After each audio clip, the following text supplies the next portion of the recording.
dit ne pas aller servir des faux dieux. C'est là le point où je voulais en venir. Et quand on parle, on nous a toujours dit ici que quand on parle de faux dieux, on n'est pas forcément en train de parler d'une statue. Ça ne veut pas forcément dire que si je dois voir une statue, c'est possible d'adorer sa montre. C'est possible d'adorer son sac, sa voiture. C'est possible d'adorer des choses que nous avons tous les jours. Et ne me demande pas comment est-ce que je sais si j'adore ou non quelque chose. Toi, tu sais. Je veux dire, s'il y a quelque chose qui a pris la place de Dieu dans ta vie, tu vas le savoir. Tu n'as même pas besoin que le pasteur vienne te le dire. Tu vas le savoir toi-même. Il faut juste que tu sois honnête. On n'a pas besoin de commencer à se batailler là-dessus. Comment je sais, comment je ne sais pas. Tu sais. Okay? Quand tu fais quelque chose qui n'est pas bien, tu sais. De la même façon aussi, quand il y a quelque chose qui prend la place de Dieu dans ta vie, tu le sais.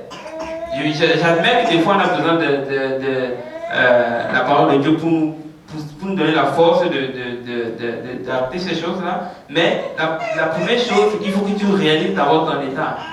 Il faut d'abord être honnête avec toi-même et dire, ok, j'ai tel problème. Là, Dieu va commencer à travailler. Mais si tu ignores, tu sais qu'il y a un problème dans ta vie, mais tu ignores, ben, ça va rester là. Et Dieu ne va jamais s'en occuper. Mais pour revenir à notre leçon ici, il dit, car j'aime la vérité mieux que les sacrifices dont le Seigneur veut d'abord que tu sois fidèle à lui. Je n'ai pas de fidélité ici parce que nous sommes dans Osée. Et c'est simplement de ça que le Seigneur est en train de parler, qu'il dit, j'aime la vérité et non les sacrifices. Mais si on regarde, tu peux mettre avec moi s'il te plaît 1 Thessaloniciens 4 au verset 3.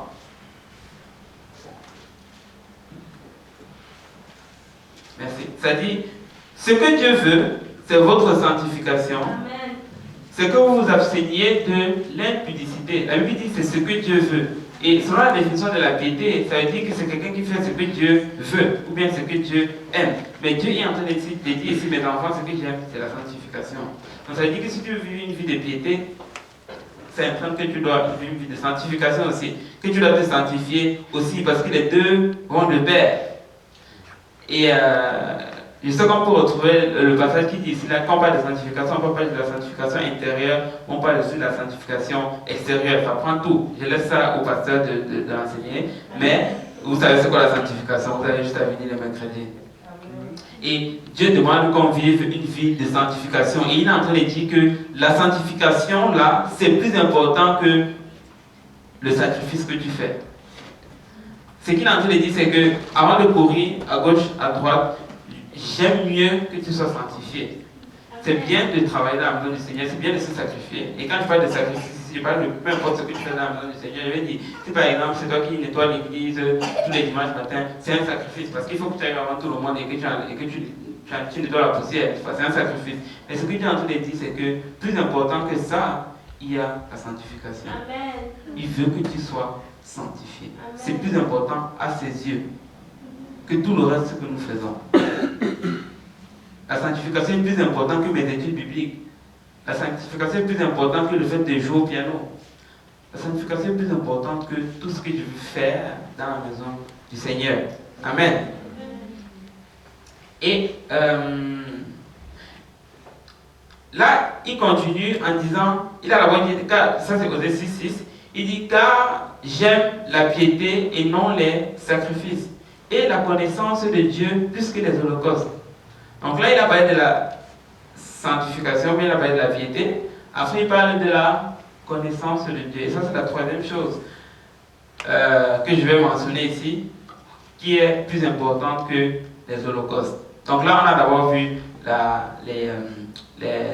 l'obéissance. L'obéissance est plus important que les sacrifices. La piété, c'est plus important que les sacrifices. Mais là, il vient d'ajouter quelque chose. La connaissance de Dieu, c'est plus important que les sacrifices ou bien les holocaustes. Amen.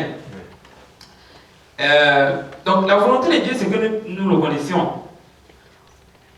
N'est-ce pas? Parce que si on ne connaît pas Dieu, on va mourir. On va aller en enfer.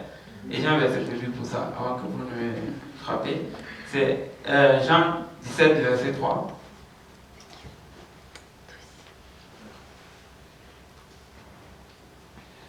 Je pense que c'est l'un des versets prophètes du frère. Il ne sait pas que je sais ça, mais... Or, la vie éternelle, c'est qu'ils te connaissent, toi, le seul vrai Dieu, et celui que tu as envoyé, Jésus-Christ. Il dit la vie éternelle. il n'a pas dit juste le bien-être, il dit la vie éternelle. C'est qu'ils te connaissent, toi le seul vrai Dieu, et celui que tu as envoyé, Jésus-Christ. La vie éternelle consiste en le connaître. Il est en train de dire là qu'il n'y a pas de vie éternelle si tu ne connais pas Dieu. Il n'y a pas de vie éternelle si tu ne connais. Et quand il parle de connaître Dieu, il parle de connaître sa nature. Il faut que tu saches qui est Dieu. Et il donne même ici un indice, oui, un indice, c'est un indice. Un indice. Et il dit ici, or la vie éternelle, c'est qu'ils te connaissent, toi, le seul vrai Dieu. Tu vois, il donne bien un indice. C'est un indice ici. Il dit qu'il y a un seul vrai Dieu. Il n'y en a pas deux, il n'y en a pas trois. Je ne sais pas pourquoi les autres sont allés chercher les deux autres. Mais il n'y en a qu'un seul. Et il dit que la vie éternelle consiste en ça. Et je peux le mettre sur de cette façon-ci. C'est que si tu ne crois pas qu'il y a un seul Dieu, tu ne pourras pas être sauvé. C'est ce que ça dit. Je veux dire, je ne suis pas sorti de ce contexte-là. Il dit, oh, la vie éternelle, c'est de te connaître, toi, le seul vrai Dieu. Donc, si tu ne crois pas qu'il y a un seul Dieu, tu ne peux pas être sauvé. Ton salut en dépend. C'est aussi important que cela est. Bon, maintenant, certains enseignent que ce n'est pas possible de connaître la nature de Dieu. J'ai bien entendu les gens dire ça. Que tu ne peux pas vraiment connaître la nature de Dieu parce qu'il est trop grand. Et il est trop grand pour notre cerveau à comprendre. C'est trop difficile pour notre cerveau de cerner la nature de Dieu. Et ça, c'est un mensonge qui vient de l'ennemi. Parce que Dieu ne peut pas dire en même temps que la vie éternelle consiste à le connaître, et en même temps, il dit aussi qu'on ne peut pas le connaître. Ça veut dire qu'il est en train d'essayer d'envoyer tout le monde en enfer. N'est-ce pas? Ce n'est pas la volonté de Dieu. La volonté de Dieu, c'est que nul ne périsse, mais que tous parviennent à la repentance. Et si tu lis bien la parole de Dieu, tu vas te rendre compte que tu peux connaître la volonté de Dieu. Tu peux connaître la nature de Dieu. Et ces gens-là disent qu'en fait, la nature de Dieu, c'est un mystère. Mystère dans le sens où c'est trop grand pour notre cerveau. On ne peut pas cerner, on ne peut pas connaître Dieu. On peut juste avoir une petite portion, mais on ne peut pas connaître pleinement c'est quoi la nature de Dieu. Mais moi, j'ai du mal. Je me demande comment est-ce que la petite portion qu'ils ont pu trouver, c'est la Trinité. S'il y a une petite portion que tu veux connaître de Dieu, partout dans la Bible, c'est un seul Dieu, un seul Dieu, un seul Dieu, un seul Dieu, un seul Dieu. Je ne sais pas d'où sort le 3. Donc même s'il y avait juste une portion à connaître de Dieu, ben, ce serait qu'il y ait un seul Dieu.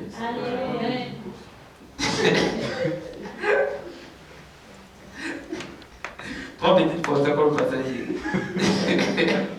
Mais il y a un seul Dieu, n'est-ce pas? Et on le sait tous. Et le point que tu vas apporter ici, là, c'est que ton salut en dépend. Moi, au début, quand j'apprenais les leçons sur l'unicité, je ne savais pas que mon salut en dépendait. Le passant parlait dans les études bibliques, j'écoutais ça les dimanches, j'étais comme, wow, c'est bon, quand tu vas aller enseigner, tu vas réfléchir, ça c'est correct. Mais jusqu'à ce que j'ai dit ce passage-là, en fait, même mon salut dépend de ma perception de Dieu, en fait, de le connaître, de le connaître dans sa nature. Et je vais encore faire un autre petit détour. Si vous retournez en arrière, le peuple de Dieu souvent tombait dans le péché parce qu'ils ne connaissaient pas leur Dieu. Si je prends par exemple l'exemple de Moïse, tu vois, Moïse était en Égypte en esclavage, mais Moïse a dit, je suis en esclavage, mais je ne suis pas un esclave. Je suis en esclavage, mais l'esclavage n'est pas en moi. Ce n'est pas parce que je suis dans un pays où les autres sont en esclavage que je suis un esclave. Et c'est pour ça qu'il a appelé son fils Gershom, qui signifie un étranger. C'est Joseph qui appelle son fils Gershom? Moïse. Il a appelé son fils Gershom, qui signifie un étranger. Je suis peut-être ici en esclavage, et ça faisait longtemps, ça faisait pas 2 jours, 3 jours, ça faisait presque 400 ans qu'il était en esclavage.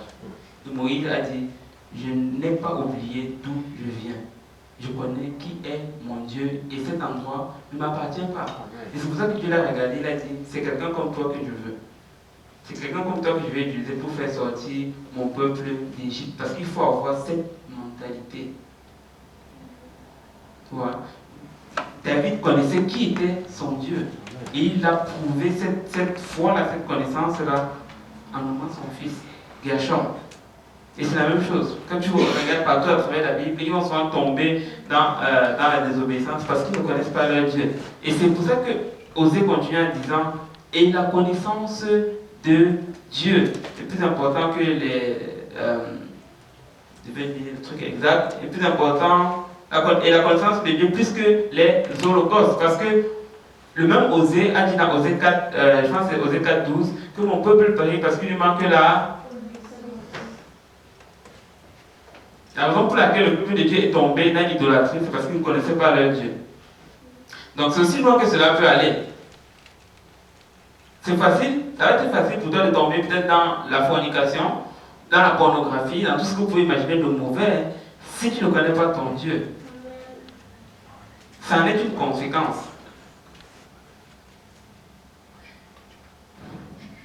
Amen. Donc là, je vais essayer de...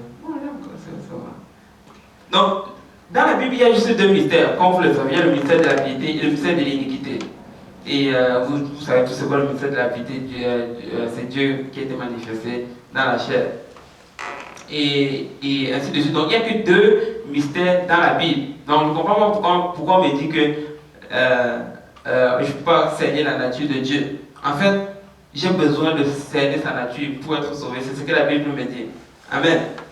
Regardez un peu Romains 1, à partir du verset 18.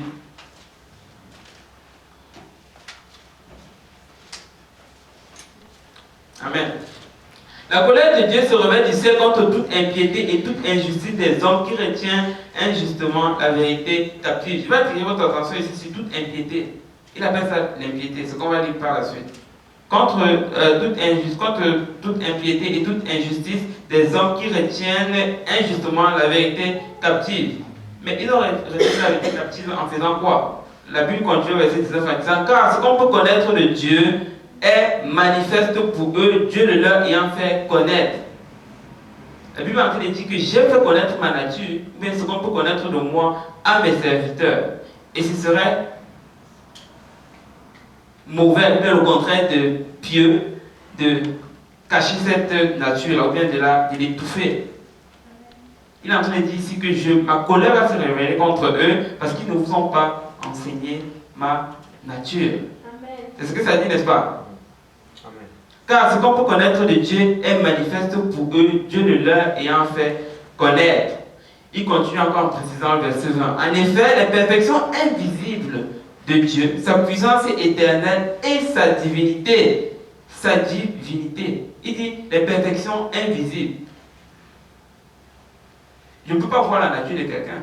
Parce que la nature, c'est quelque chose d'invisible. Même mon caractère, par exemple, c'est quelque chose d'invisible. Tu ne peux pas voir le caractère.